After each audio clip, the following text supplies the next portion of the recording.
శ్రీ శివాభ్యాం నమః, శంకరాచార్య స్వామినే నమః. నేను మీ అనిల్ శర్మ, టీటీడీ పండితులు. మనం జరుపుకునేటువంటి మహాలింగార్చనలో మహాన్యాస కార్యక్రమాన్ని కూడా ఇందులో ఉండబోతుంది. చాలామందికి తెలుసండి మహాన్యాసం, మిగతా వారు కూడా తెలుసుకుంటారని వీడియో చేస్తున్నాం. కనుక శివుడికి అర్చించాలంటే మనం ముందుగా శివతత్వాన్ని మన శరీరంలో అవయపరుచుకోవాలి.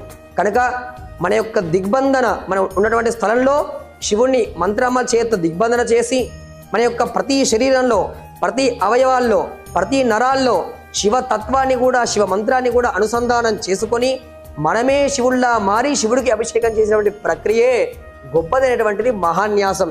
దీన్ని ఎవరో కాదు, మన రాక్షస గణాలకి చెందినటువంటి రావణ బ్రహ్మగారు కూడా నిత్యం కూడా మహాన్యాసం చేసుకుని స్వామివారికి అభిషేకం చేస్తుండేవారు.